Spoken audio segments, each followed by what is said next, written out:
Welcome to African Teapot Podcast. My name is Exie. And my name is Lini. Join us as we journey through Africa's vast variety of culture and heritage. We explore issues most African families face, both home and abroad. Make sure to like, share, and follow this podcast. Join the conversation on social media and let your voice be heard.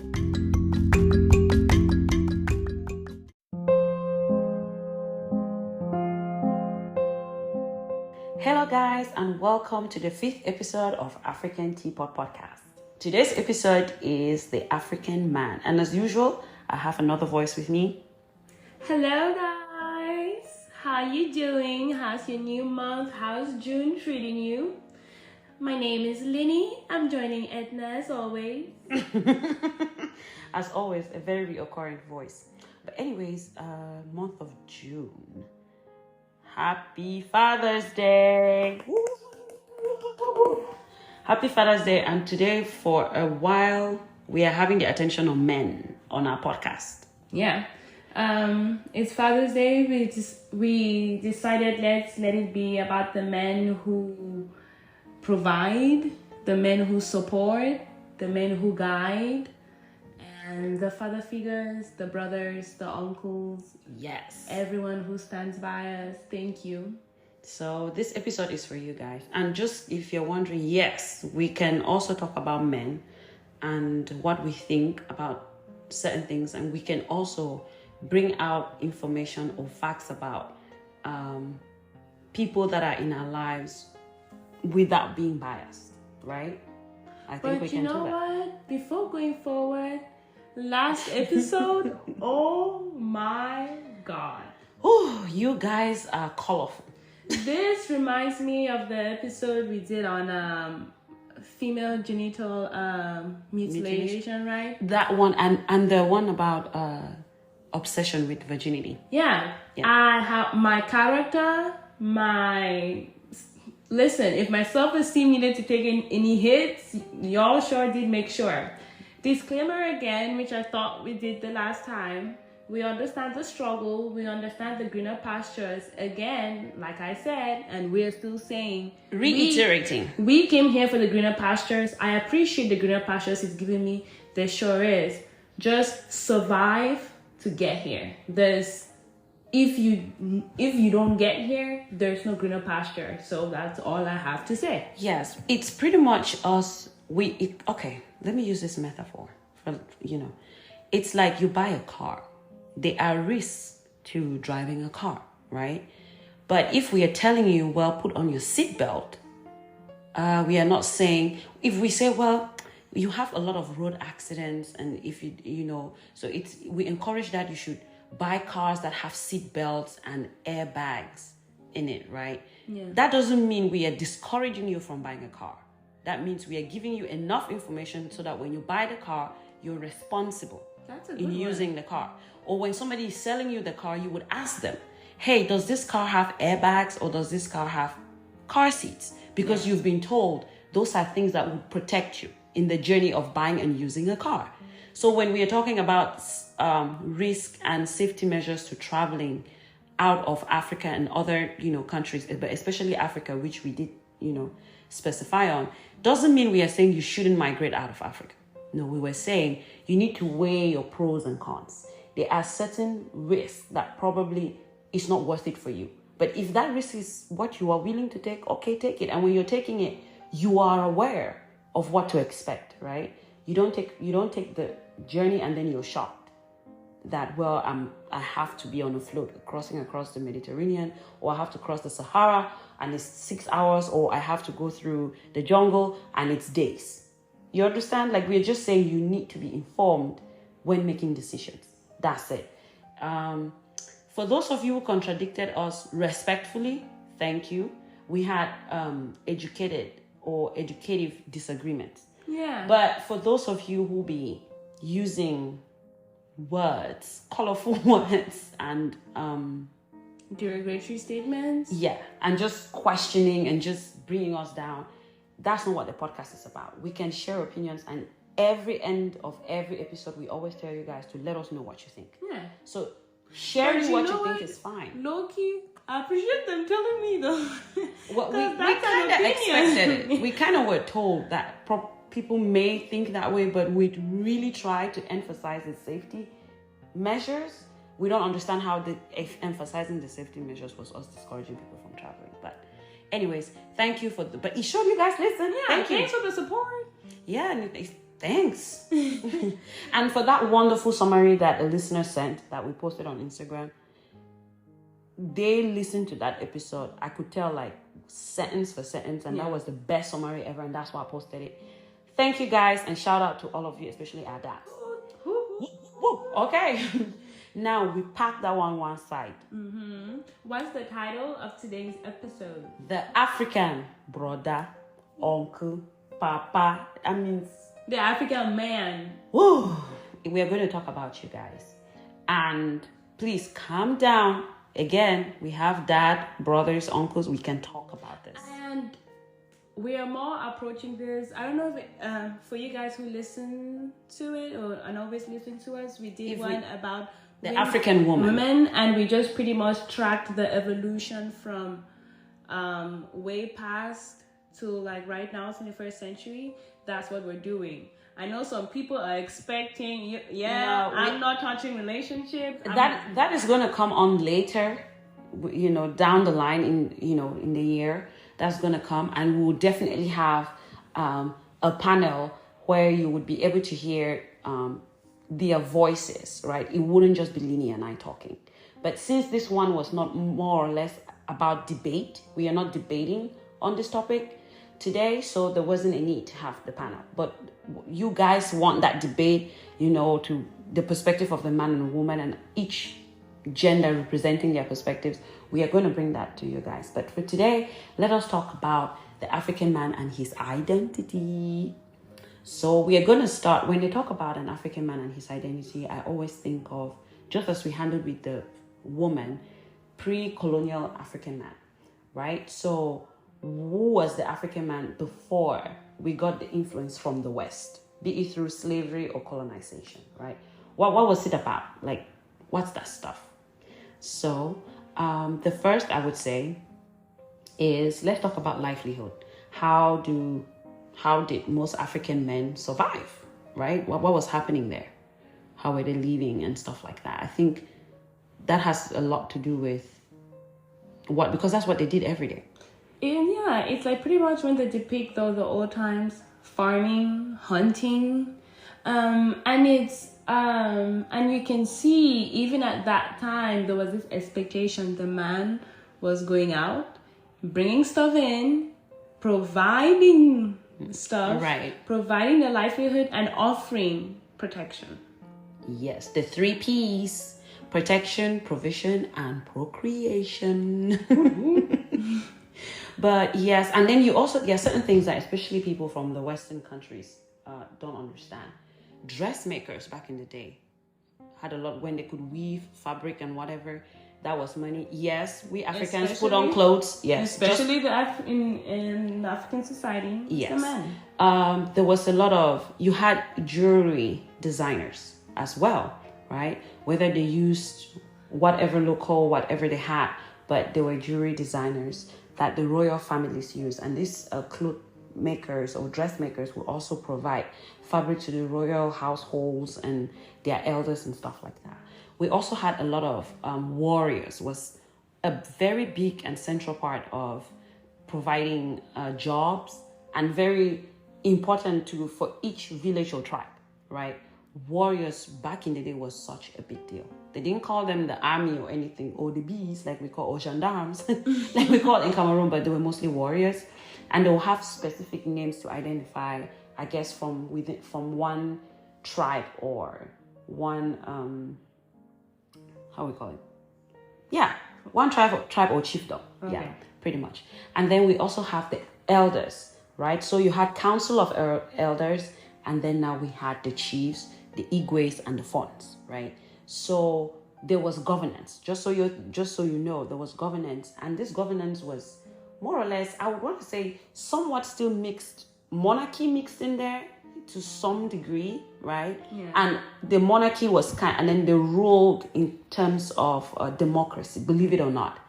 even though it was monarchy, they always wanted to rule what the people want, right? So there were customs and traditions to how these chiefs ruled.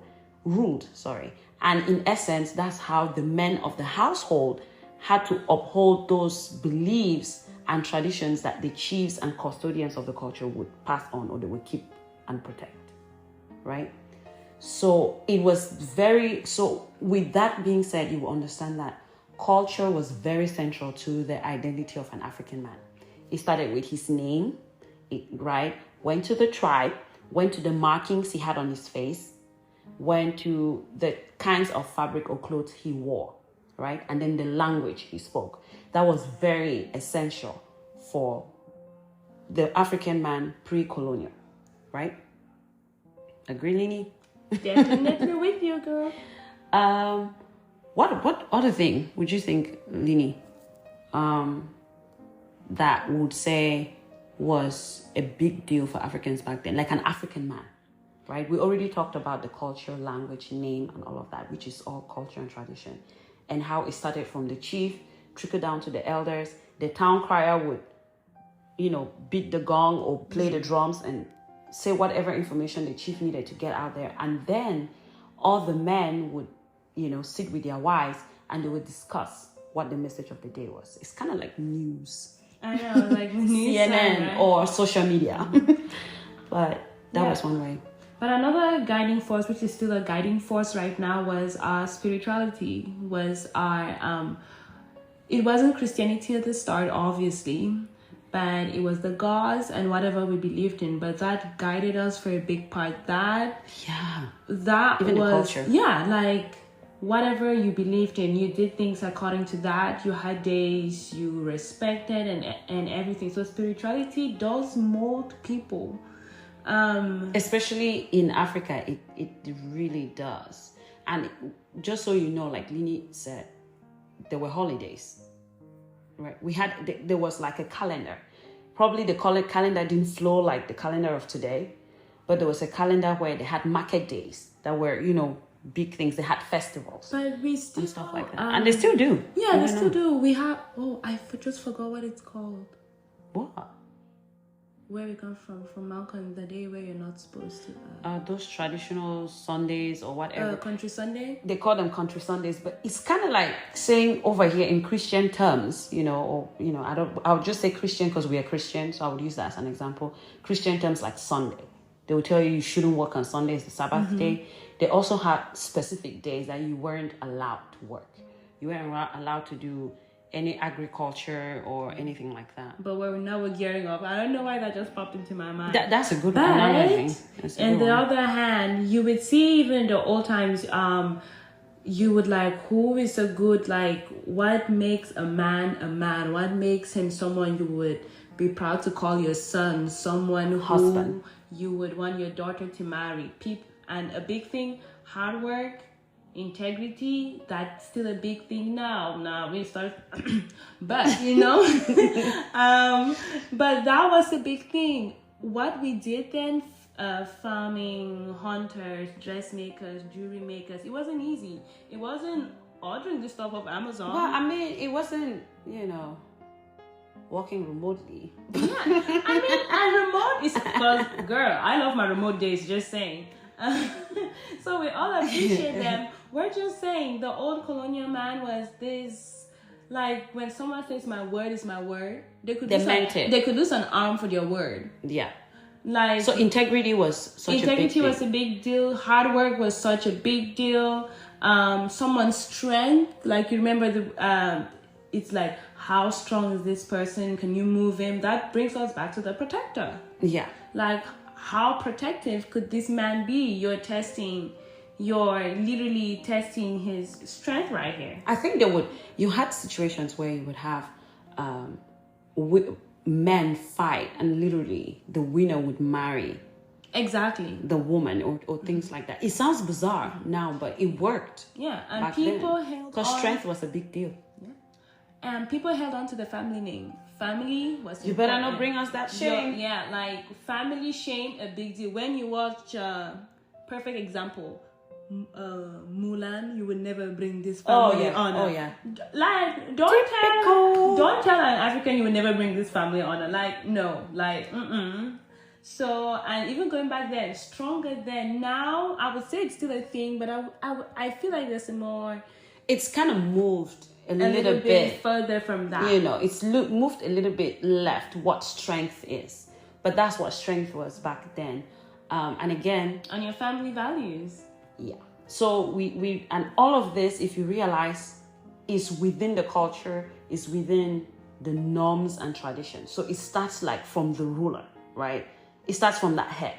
So that's why most times your integrity was not only tested by... Now it's kind of like from family to family. Back then was like clans.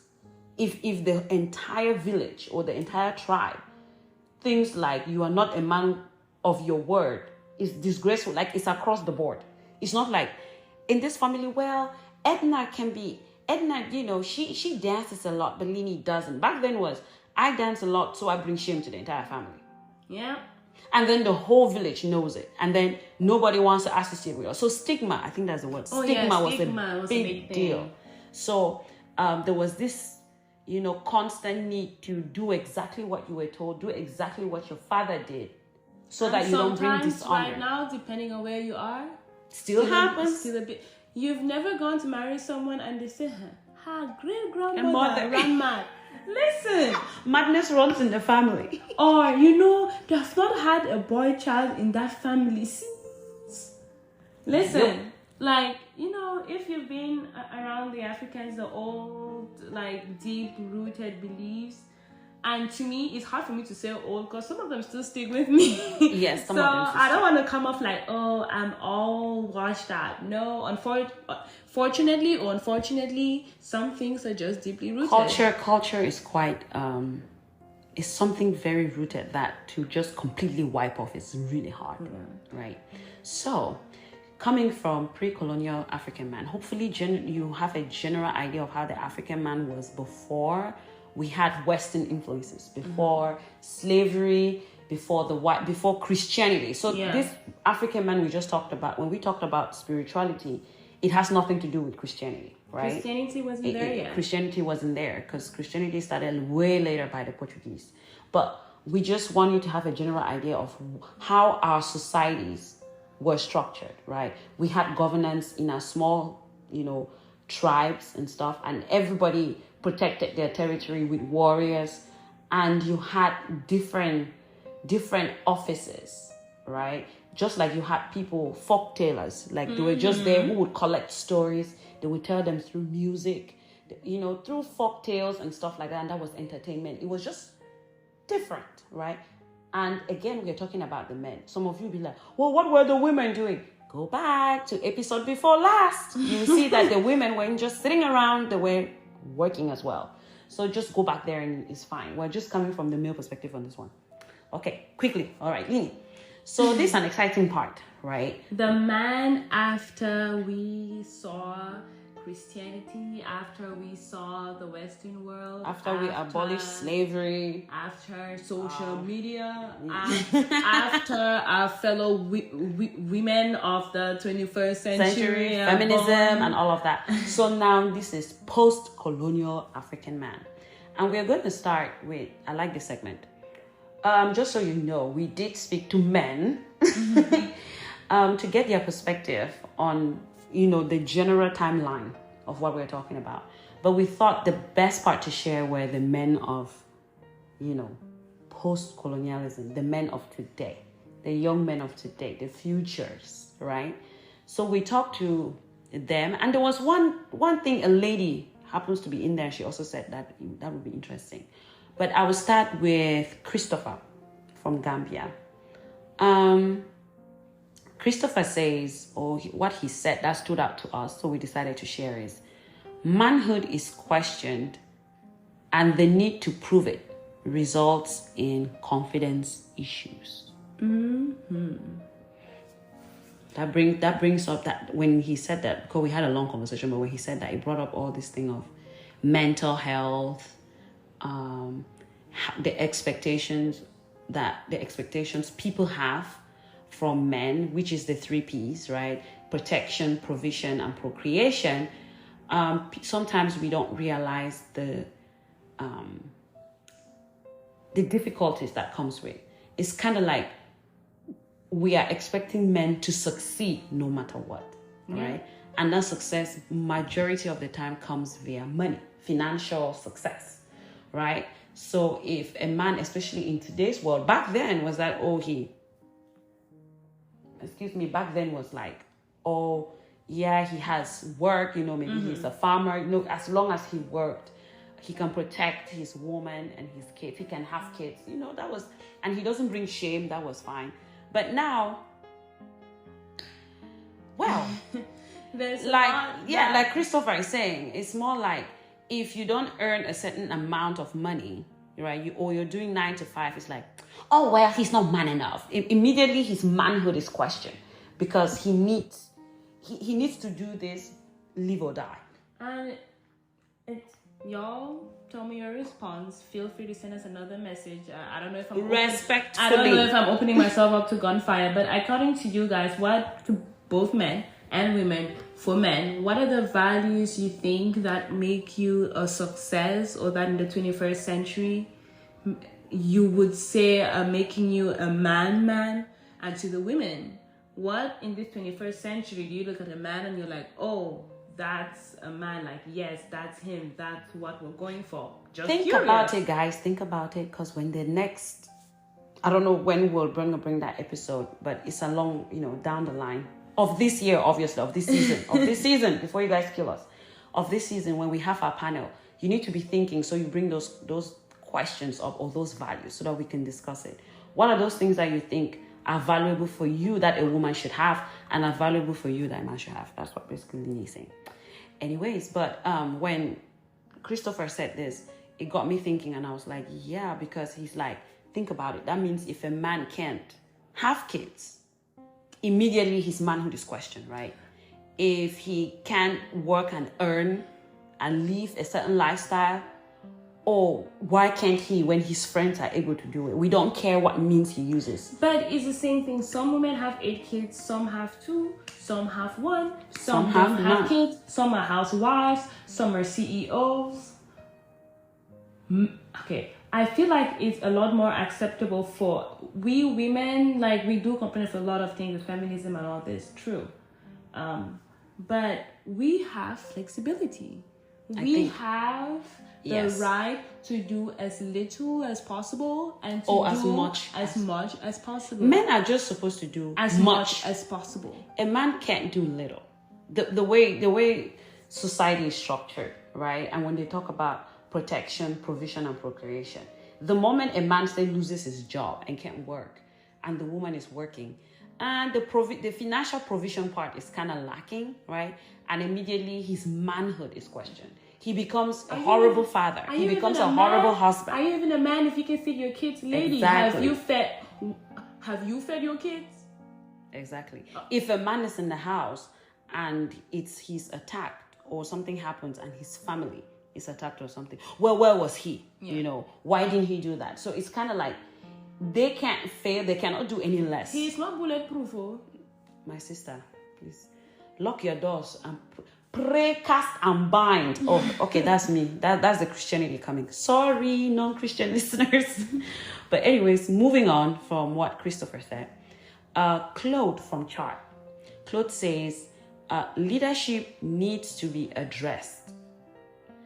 Young men need to know what to expect as a leader versus what it takes to lead. Wow.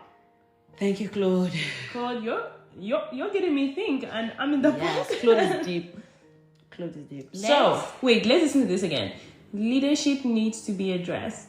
Young men need to know what to expect as a leader versus what it takes to lead. So it means he's just saying what it takes to get you there, what it takes to keep you there. Yeah. And also what you get from leading. Right? Because when he says that's when he spoke to me, I also felt that he was kind of saying that, like, most men are just like, I have to be the head of the family. I am the head of the family, or I'm the head of the company. So you just got to do this. But they in themselves don't know what they have to do as a leader. Right? I know that as a leader, you're supposed to listen to me when I talk.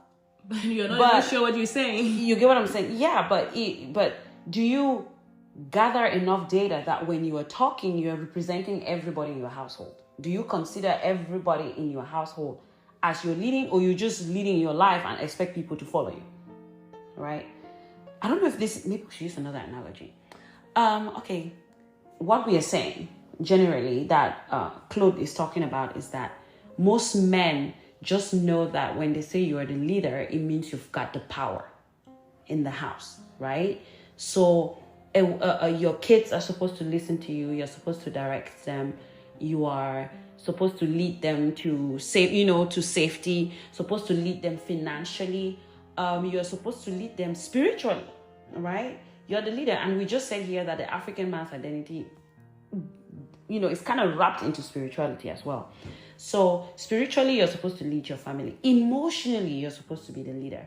Financially, you're supposed to be the leader. That's in every ramification. You're supposed to lead your home. But most men, what Claude is kind of saying is most men don't know that. They just know that I'm leading.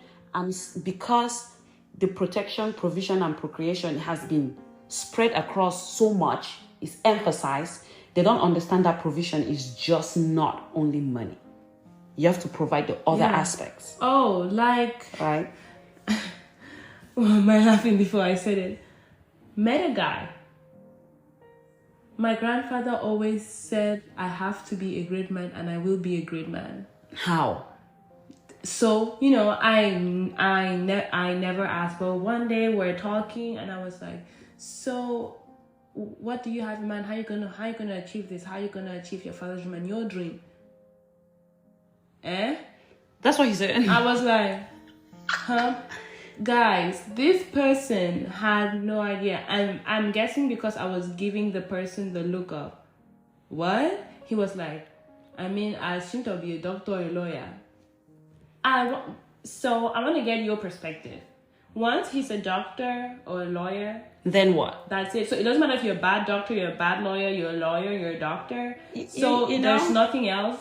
Same thing like when I say when women, they groom us to be like, you're married. Okay. That's it. Then what? So it's like this guy, so even if it's just about money, you can be a poor doctor. You can be a jobless lawyer. So I was so speechless. You can be a rich idiot.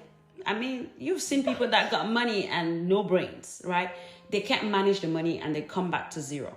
We've seen that happen. So what Claude is in essence saying is, just because you have a wife and kids to lead and they should listen to you, you need to know what you're leading, where you should be leading, and how you should lead.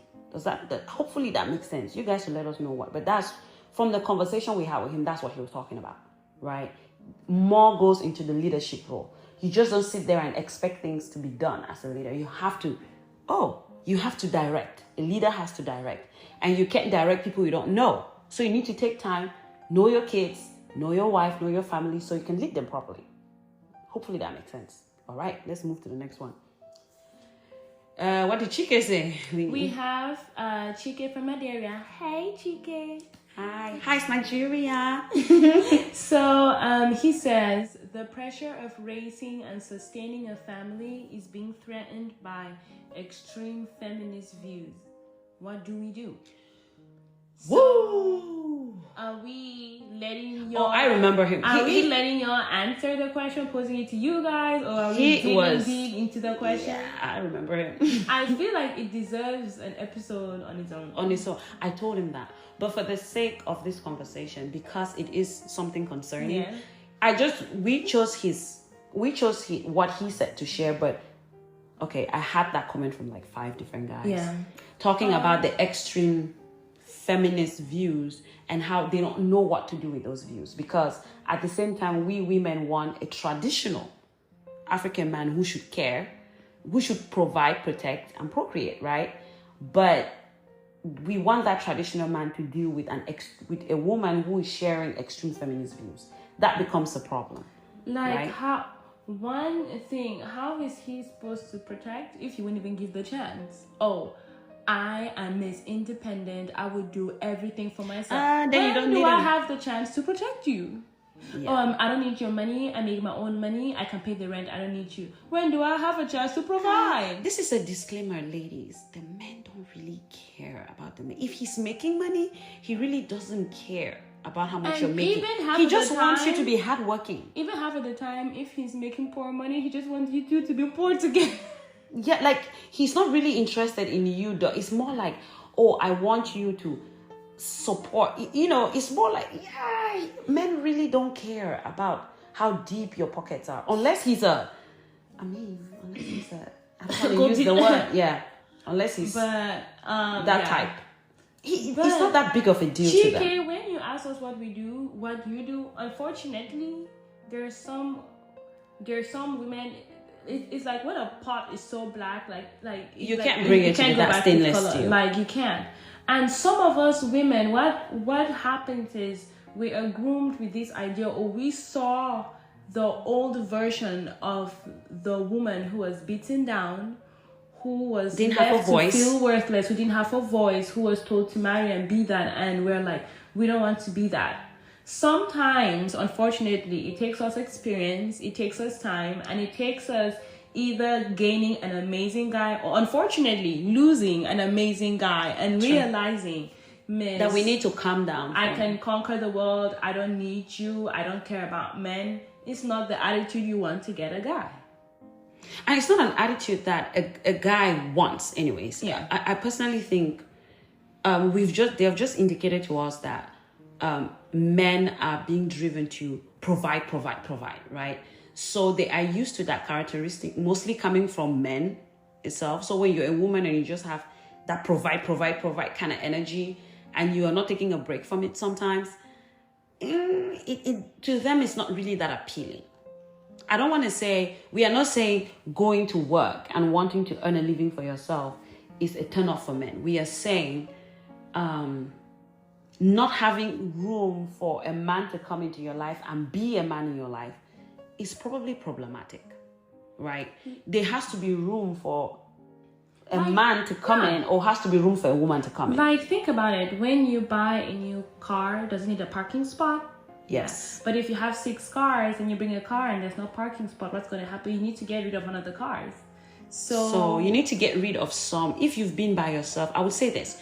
If you've been by yourself for such a long time, you get a new car. What you do is that you need to revise your parking lot, and maybe you need to let go of certain cars that have been there for so long. So those habits that you're used to being just by yourself and doing it alone, let him take some of it. Like, so Chike, there really isn't much you can do to change a person. You can only show them. You can show them Your authentic self. Yeah, and you hope they see it and they accept it. Not to dismiss, but conversations. Oh Like remember we of course. I wasn't saying just robotically go in there. Yeah. Let's having back up. conversations about it, letting people know where you're coming from, where you're going, your perspective, your vision, your values, those kinds of things will make people see your heart, and they go from there. And then us having these kinds of conversation would make me trust that, oh, you're not out here to beat me or something. And you would also trust that I'm not out here to tell you what to do all the time, right? So I think conversations like this really help. And obviously, like Lini said, we'll revisit, and we promised you we'll revisit this conversation in a complete different episode on its own. Not here. Here was just a touch and go. He had a lot to say, but anyways. Someone from home. Let's get Cameroon, and she's female. So her name is Telma. Telma from Cameroon says, some women do not support or encourage the men in their homes and lives. So the pressure becomes a burden at a point.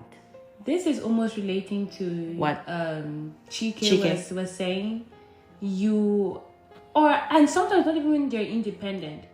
They're just like, okay, the man's, and sometimes it's on the extreme side. The man's got this, he can do this, he's supposed to do this. So if you're like, he's supposed to work and provide. So my money is mine, and his money is for the family. His money.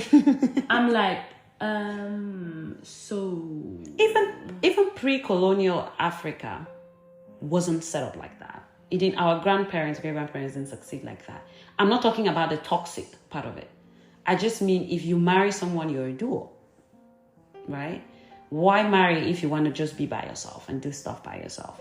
So yeah, what Telma is saying is, yeah, like Lini said, it's a sister conversation to what Chike said and is saying as well. So that again, that's a conversation for a complete episode. But Tiama Chike is saying same thing. Women, we need to support the men in our lives, support the brothers, support the fathers, support your uncles, support all these people who are putting. Men actually want to protect you. They want to provide for you. Okay, how about this? Most of them. I'm thinking about this. The 3 P's, right?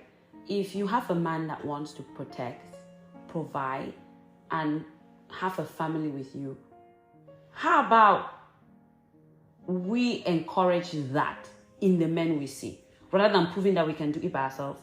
How about we encourage them that, what you're doing is good? Yeah. You see what I'm saying? So what I'm doing is I'm supporting this good thing you're already doing. I'm going to work, but I'm working to support the good stuff you're already doing.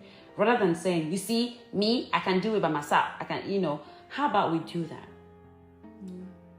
And then who else do we have? Pascal from Belgium. Hi, Pascal. How's Belgium? I know. How's Europe? Okay. Now, what you said.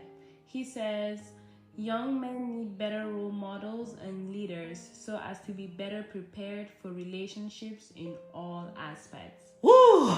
Deep. Pascal, thank you. We need this goal to father figures, uncles, grandfathers. Actually, we tend to pick up everything around us. If you're living, even sometimes an employee around you, people at church and all these things. So who we surround ourselves with and who we surround our kids with, or people, like, it makes, like when they say birds of the same feather flock together. Mm-hmm. Literally true. I mean, sometimes it's opposite, but usually true is what we're saying. So we need to ensure that we're setting an example that when someone around you says, let me just use Pascal. I'm like Pascal. Pascal should be like, yes, that's true, and I did work hard for it. Don't let someone say they're like you and you're like, how? Because you yourself know. It's questionable. Yeah, it's iffy. So sometimes you may not be the father, you may not be the uncle, but you're in a position where you can be a role model to somebody. Fathers matter a lot. And when they say better prepare people for relationships, not just romantic ones. Oh yeah, I didn't mention that. Because we see that the biggest problems we have in the world today are relationships between parents and children.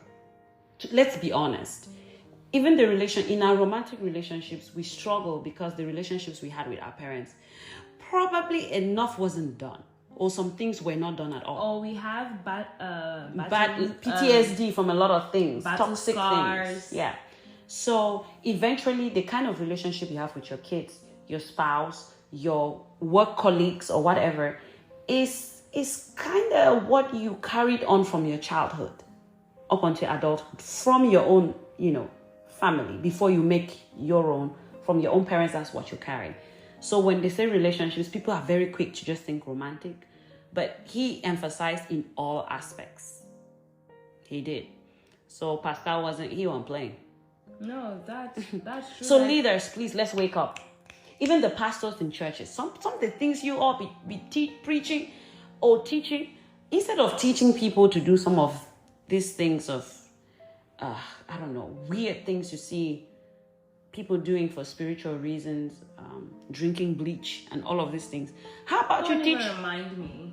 How about, instead of teaching people to keep giving tithes and offerings sometimes, how about we teach financial literacy to people, right? Tell the truck pusher how he can save to the point where he owns something else, to the point where he can pay for his rent, like those little things. How about you counsel young men how to raise their children?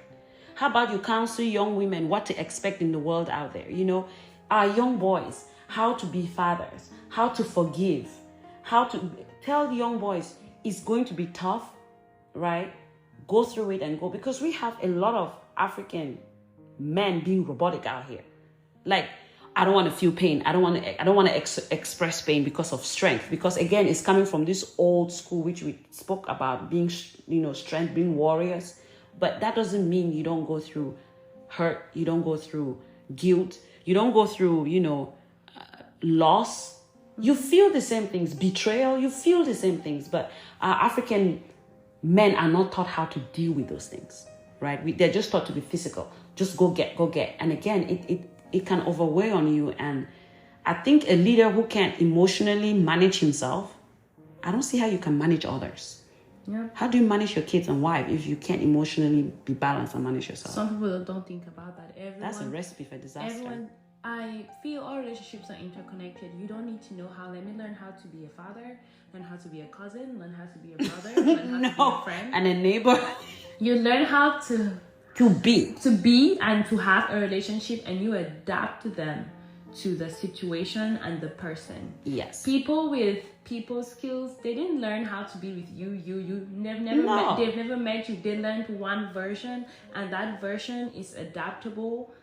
To anything and anywhere. And that's why they're golden. You know why salespeople are golden? They've never met you, but they can read you.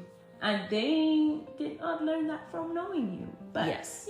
So the aspect of I must experience something before I know how to deal with it and stuff like that. No. It comes from the fundamentals, the values, right? If you have that together, and I'm sorry, your emotions, man. Because your heart and your head need to make sense. If your head can't ration what your heart is thinking, and if your heart can't direct you to what your head should ration, it's gonna be tough. So parents and leaders, we need to do a little bit more. We need to sit up on that. Thank you, Pascal from Belgium. Okay, was that a caller calling in? That was my phone. I apologize. Anyways, that was a nice blooper that we are gonna leave in. Anyways, so Obina from Nigeria says, I think Eleni, you're the one who spoke to Obina, I think. But anyways, Obina from Nigeria says, the man. So I'm gonna get this one. Okay. Hi Obi. So this one says, the man as the provider bears a heavy burden, and that over time has determined your success. It's kind of ties to what Christopher said. Yeah, like the only thing they become or they're scared about their whole life is money. Like women, I don't want to be poor. Like women, marry kids. Men don't want to be poor. Do you know the extent to which they would go, and if they don't attain the level they think money they should get, they feel like they're useless, like they've failed. But there is a lot to manhood, like we've discussed. There is a lot to it, and it's just sad that we determine a man's worth in today's society as being solely financial. It's sad because there are other aspects to running a home, sustaining relationships, and being in this very difficult world. To have a successful life, you need more than just money. Do you need money to sustain almost every aspect? Yes, but again, that becomes a physical aspect. You need brains to keep money, right? You need brains to manage money, and that's why man and woman make an excellent team, or two people make an excellent team. Okay, Lini. My phone. Okay. Do you want to answer the call and have them on air? Guys, not gonna lie. The phone's on mute. It's still ringing. Oh, the spiritual gods. I'm sorry, guys. No, it's fine. Anyways, I apologize. So now one of two things we want to add to what our great gentlemen and women contributed in today's episode. Thank you guys so much. Thank you guys, Christopher, Claude, Chike, Telma, Pascal, and Obina. Thank you so much for participating and sending in your words. The conversations were great. I know I had some and Lini had some, but yeah. Anyways, certain things we want to add to it is, I think I want to emphasize on post-colonization when I talked about culture and identity, right? After our identity was stripped off, you understand, from colonization and slavery, there has continued. From then there was a struggle, and there still is a struggle for African men to be identified as African men and to prove to their Western counterparts that they are their equals, right? So slavery and colonization stripped a lot of African identity, especially for men who were, who need to be leaders, and now they've been told that with Christianity, they have to lead, right? So now they feel they need to keep proving to the rest of the world that we are Africans. Yeah, we were colonized, we were enslaved, but now we are worthy to sit here and talk like other men on the table, right? You can see these things being exhibited like in, tribalism, even back home. Like certain tribes feel like they are superior to other tribes, right? Or you have social biases that come because... And racism as well. So sometimes it's like African men need to struggle with these things inside themselves, because if you think about it, in Africa, we don't talk about it as much, right? So, talking about our emotional struggles with it, that's what I'm talking about. We don't talk about it. Even here in the US, most Black men really don't talk about that struggle, but it's a big deal in their identity and their confidence. Yeah. When they are going out there trying to represent themselves, protect their family, and provide, it becomes a big deal when you think you are lesser than other people. That kind of messes with what you're supposed to do. It does. So I think that's one thing that we need to keep an eye on or know.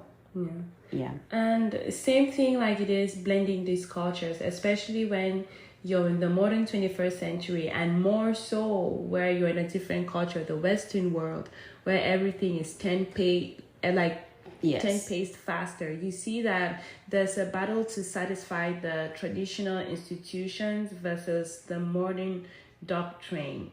Let's say like feminism is one. Yeah,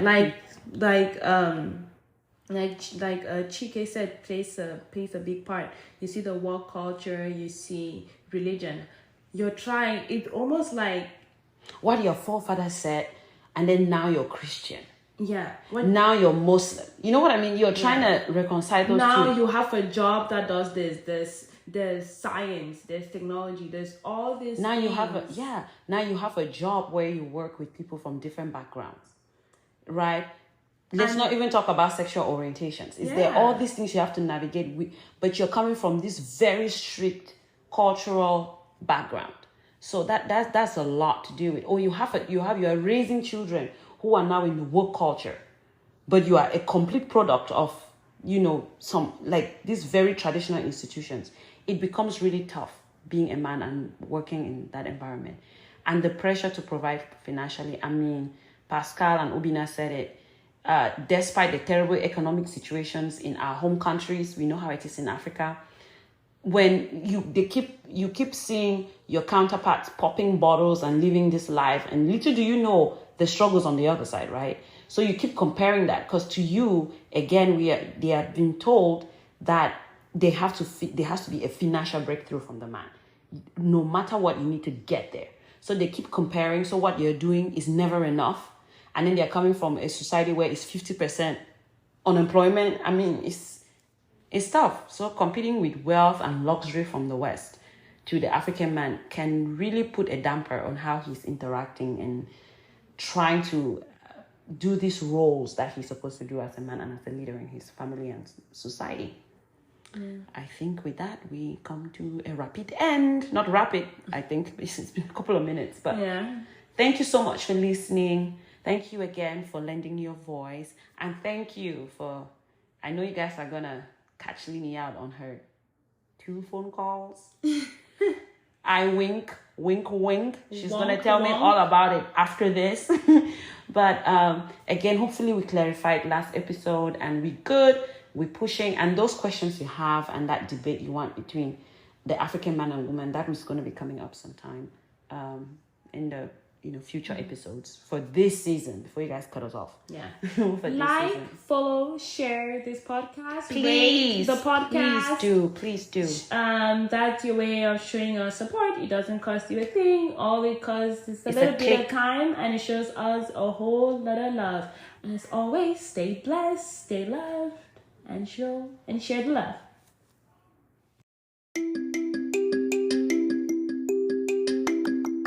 Thanks for listening, and make sure to join us for our next episode.